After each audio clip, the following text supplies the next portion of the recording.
Le Cameroun se mobilise sur la question de la migration à l'occasion de la 71e session ordinaire de l'Assemblée générale des Nations unies ce 18 et 19 septembre 2016. Ce pays d'Afrique centrale a une tradition d'accueil des réfugiés et des migrants qu'il continue d'appliquer avec sa politique d'ouverture des frontières à l'égard des demandeurs d'asile. Ceci explique la participation de l'État à la signature de tous les grands traités sur les réfugiés, notamment la Convention de 1951, plus connue sous le nom de la Convention de Genève. Cette dernière met l'accent sur le statut des réfugiés. Il existe aujourd'hui dans certaines régions du pays un certain nombre de camps de réfugiés.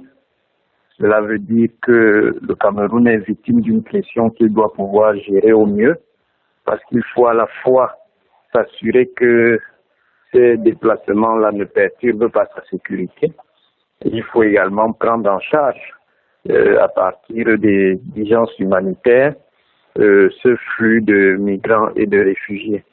L'implication du Cameroun sur les questions liées aux migrations a amené le pays à adopter en juillet 2005 une loi définissant le cadre juridique de protection des réfugiés. Cette dernière est entrée en vigueur en novembre 2011. Le Cameroun accueille près de 350 000 réfugiés et migrants de 35 pays, dont environ 250 000 réfugiés centrafricains.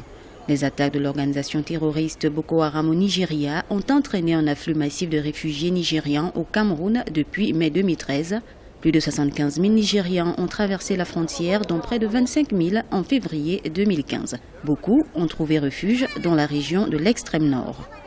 Il n'y a pas toujours des structures appropriées pour accueillir ce flux de migrants et les conditions sont parfois très difficiles dans les camps de réfugiés, même avec l'appui des organismes internationaux compétents. On peut le voir par exemple à Minawao dans l'extrême nord du Cameroun où l'afflux de réfugiés nigérians n'est pas toujours facile à gérer.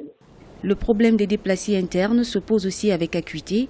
Près de 96 000 Camerounais sont déplacés à l'intérieur du territoire suite aux incursions de Boko Haram. Le gouvernement a signé avec le HCR au commissariat aux réfugiés le 23 août 2016 une convention pour la prise en charge sanitaire des réfugiés. Le Cameroun va désormais supporter 30% de frais médicaux des réfugiés.